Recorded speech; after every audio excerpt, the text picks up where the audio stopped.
Olá, meus irmãos, Pai do Senhor Jesus, vamos para mais uma aula da nossa EBD e hoje nós vamos comentar a lição de número 6, uma igreja não convivente com a mentira. Nosso textuário está em Atos, capítulo 5, versículo 3. Disse então Pedro: Ananias, por que encheu Satanás o teu coração para que mentiste ao Espírito Santo e retivesse parte do preço da herdade? Nossa verdade prática, irmãos, está escrito assim: como toda forma de engano, a mentira é pecado. Devemos, pois, andar sempre na luz da verdade. Meus irmãos, essa lição aqui ela tem 3 objetivos. O primeiro é apresentar a origem da mentira como uma estratégia de Satanás para enganar os crentes. Segundo, mostrar que mentira é uma escolha moral e que todo crente deve rejeitar o engano. E por último, valorizar a santidade da igreja e a necessidade de viver em verdade diante de Deus. Então, meus irmãos, na vida cristã, a verdade deve ser um valor inegociável. A história aqui de Ananias e Safira dentro da comunidade de Jerusalém revela a seriedade do compromisso com a honestidade diante de Deus e também diante da igreja. O comentarista aqui na sua introdução vai dizer que Ananias e Safira, um casal aparentemente despretensioso, achou que podia lucrar às custas da santidade da igreja. Estavam, na verdade, a serviço do diabo, o pai da mentira. Irmãos, esse casal aqui, movido pela cobiça e pela busca de reconhecimento, tentaram enganar os apóstolos, mas foram desmascarados e sofreram o juízo imediato. Então, irmãos, nessa lição, aprenderemos que é possível um crente não vigilante estar a serviço do diabo em vez de agir em favor do reino de Deus. A mentira não apenas compromete o nosso caráter, mas também fere a santidade da igreja. Foi exatamente isso que aconteceu aqui com Ananias e Safira. Tentaram obter lucros negociando valores do reino. Então, irmãos, a justiça divina se manifesta para preservar a pureza do povo de Deus, destacando a necessidade de temor, integridade e sinceridade na nossa caminhada cristã. Então, como crentes, não podemos usar o engano, porque Deus sonda os corações. Cabe, portanto, a nós nos afastarmos do pecado pelo temor do Senhor. Amém, meus irmãos? Então, aqui o primeiro tópico diz: o diabo, o pai da mentira. E o seu subtópico aqui começa o comentarista dizendo que a Bíblia mostra que Satanás induziu Ananias a mentir, movido pela cobiça e desejo de lucro. Ele até deixa aqui a referência, Atos capítulo 5, versículo 3. Então, Jesus já havia ensinado que o diabo é o pai da mentira, sendo o agente por trás de todo o engano. Então, meus irmãos, mentir é considerado parte da natureza de Satanás, um reflexo de sua total oposição a Deus, que é identificado como a verdade. Deus é a verdade. Então, se o diabo é pai da mentira, ele é oposição de Deus. A mentira aqui, nesse contexto, não é apenas uma inverdade trivial, mas, irmãos, é uma força ativa de engano que se opõe ao plano de Deus. Então, Satanás aqui é descrito como aquele que distorce, confunde e conduz à perdição por meio do engano.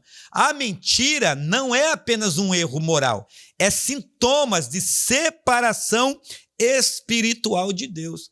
Então, aqueles que vivem na mentira, espiritualmente falando aqui, estariam alinhados com a natureza satânica, enquanto a verdade é vista como expressão da natureza divina, como nós já falamos aqui, né, irmãos? Então, Jesus, ele diz ali no seu evangelho, segundo escreveu João, capítulo 14, versículo 6, eu sou o caminho, eu sou a verdade, eu sou a vida. Então, irmãos, na teologia cristã aqui, há um contraste direto. Então, Satanás é mentira e morte. Jesus Cristo é verdade e vida. O diabo é sempre será um mentiroso. Amém, irmãos? Vamos seguir então aqui o nosso segundo subtópico, a mentira como um ardil maligno. A mentira como um ardil maligno aqui é vista não apenas como um ato imoral, mas como uma estratégia intencional do mal para enganar, confundir, corromper e destruir. O comentarista aqui vai deixar na lição, para a gente comentar, dizendo que Satanás não forçou Ananias a mentir, mas plantou semente do engano no seu coração, irmãos. Então, a mentira é uma de suas estratégias, e a Bíblia adverte, não deis lugar ao diabo. Paulo escreve aos Efésios, capítulo 4, versículo 27. O ardil maligno se manifesta frequentemente como meias-verdades, racionalizações ou doutrinas falsas, enganosas, que têm aparência de sabedoria, mas são corrosivos à alma. Ananias aqui, irmãos, bem instruído da fé, errou, não por ignorância, mas por subestimar o inimigo, que possui a capacidade de induzir a fazer coisas erradas. E Paulo, escrevendo aos Coríntios, na sua segunda carta aos Coríntios, capítulo 11, versículo 14, ele vai dizer assim, e não é de admirar, pois o próprio Satanás, ele se disfarça de anjo de luz. Então, o fato é que as mentiras mais perigosas não parecem mentiras, são sedutoras, envolventes, racionais, mas espiritualmente letais. Então, irmãos, junto aqui com Safira, Ananias possivelmente ele buscou lucro e fama fingindo agir corretamente. Então, desejo que, embora aqui o comentarista vai dizer que não é pecaminoso por si só, mas se torna pecado quando é movido por intenções erradas. Amém? Terceiro subtópico, não superestime o inimigo. Então, Paulo escrevendo aos Colossenses, capítulo 2, versículo 15, ele vai dizer assim, e despojando os principados e potestades, os pôs publicamente aos desprezos, triunfando sobre eles na cruz. Então aqui, Paulo está dizendo que a vitória já foi conquistada.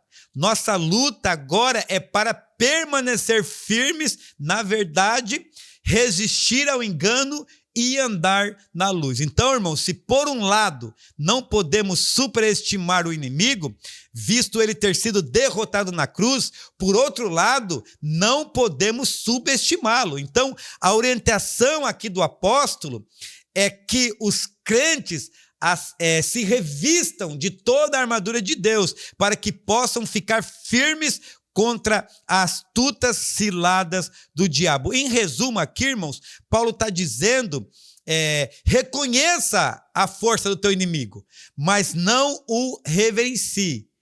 Tema a Deus e não ao diabo. O mal é real, mas já foi derrotado na cruz do Calvário, glória. Então, irmãos, o diabo ele age de forma metódica e astuta para enganar.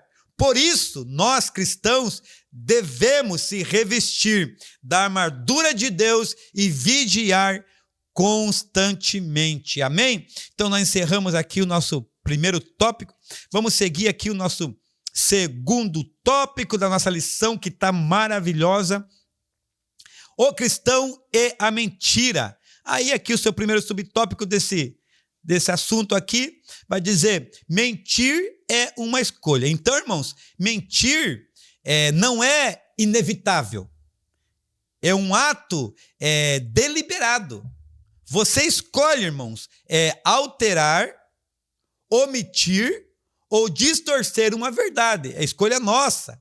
Você decide apresentar algo falso como se fosse real para proteger e também para manipular, para escapar ou enganar com vantagem, né? Então, mesmo quando a mentira parece necessária, ainda é uma escolha entre princípios e conveniência. E o comentarista aqui vai dizer aqui, ó, que em Atos, né, capítulo 5, do versículo 1 ao 11, fica claro que Ananias e Safira agiram livremente ao mentir sobre a venda de uma propriedade. Aí Pedro, irmãos, guiado aqui pelo Espírito Santo, repreende Ananias por tentar enganar a igreja.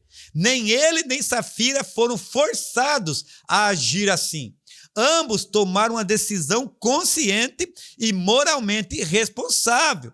Isso quer dizer, irmão, que mentir é uma escolha que envolve a natureza moral.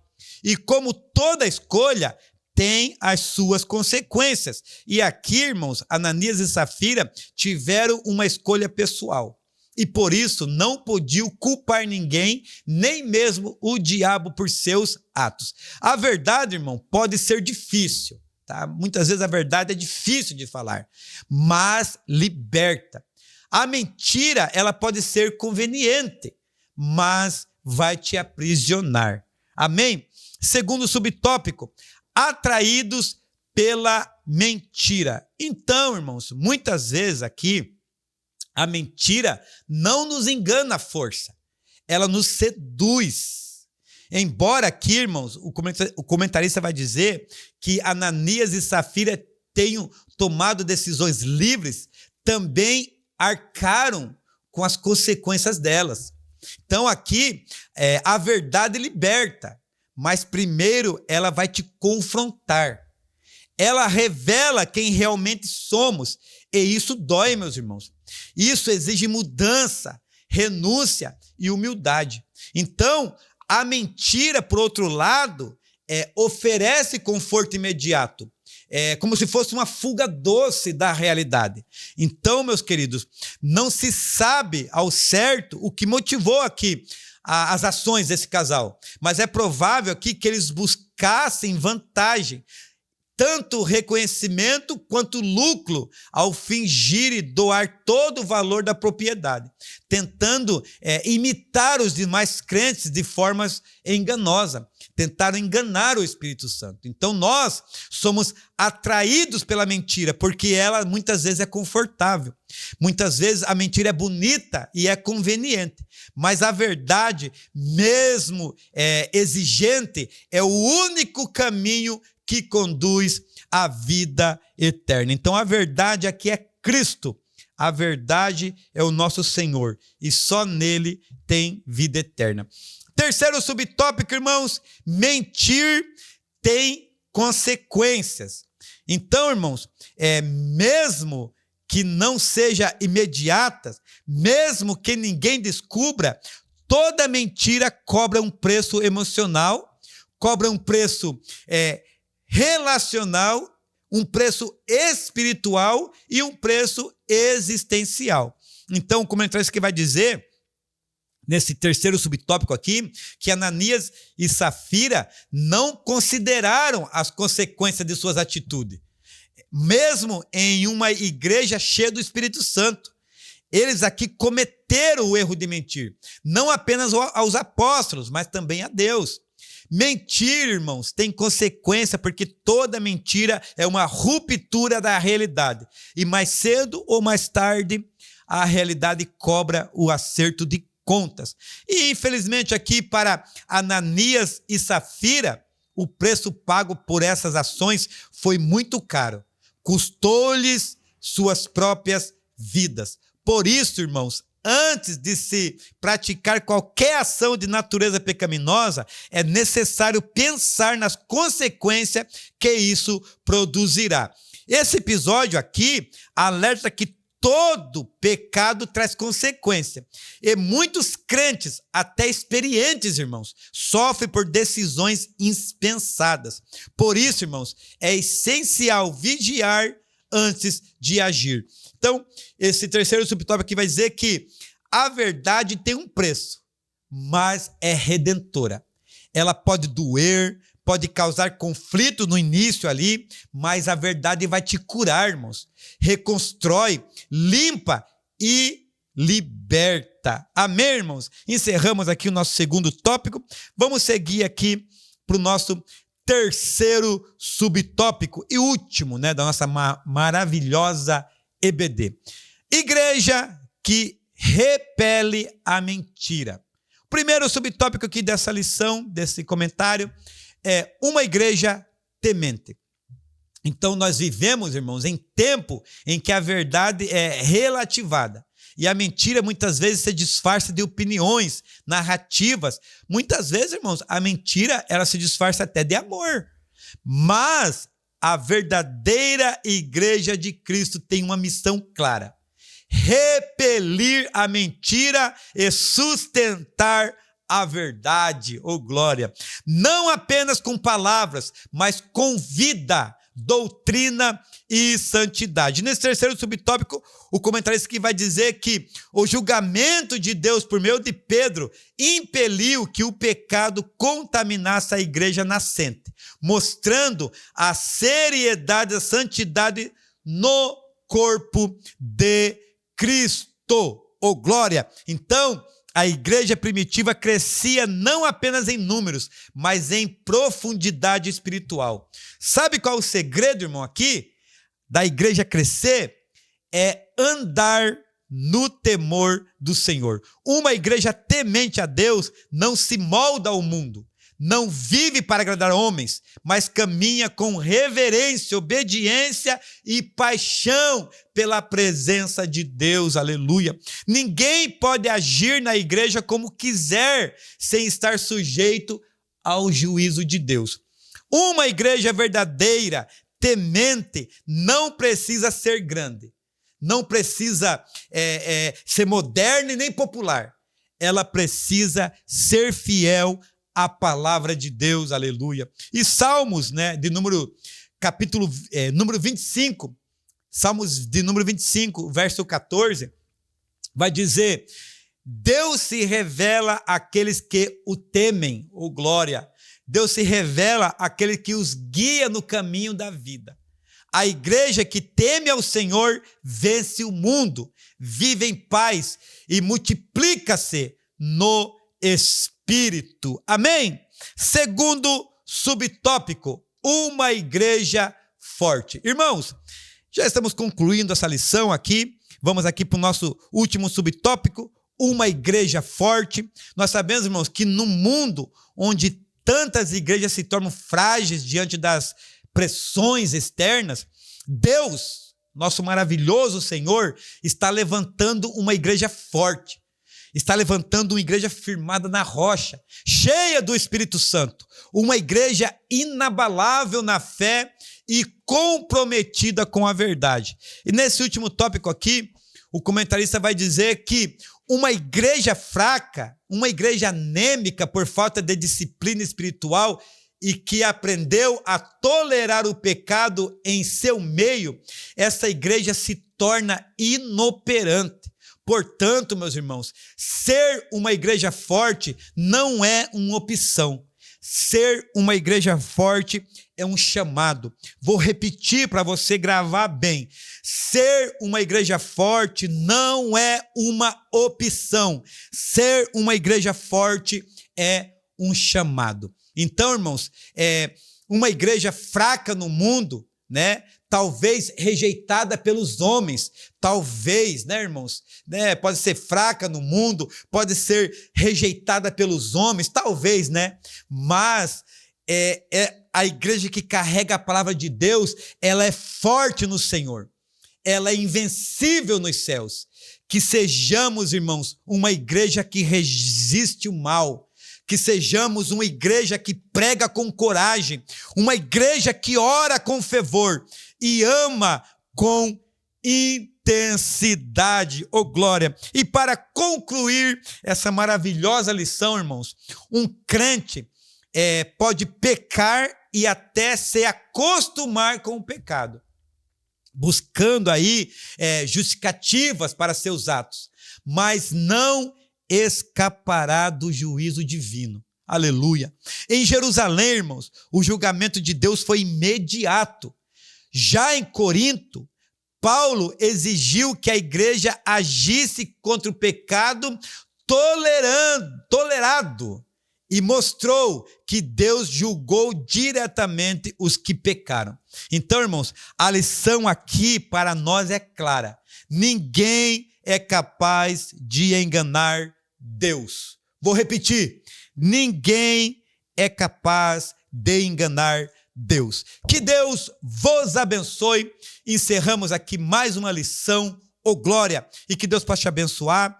Eu vou orar pela tua vida e que o Senhor Deus nos ajude a ser fiel. Pai, em nome de Jesus nós oramos. Obrigado, Pai, por essa lição, Pai, que possamos, Pai, combater a mentira, Pai, que possamos, Pai, pregar a verdade. Pai, abençoa cada um, cada pessoa que vai assistir essa aula, Pai, que o Senhor Deus possa abençoar, prosperar, Deus, e dar livramentos, Pai, da força, que eles possam se revestir das armaduras de Deus para ficar firme contra as astutas ciladas do diabo. Pai, em nome de Jesus nós oramos e nós te agradecemos. Meus irmãos, fica com Deus e até a próxima, se Deus quiser. Glória!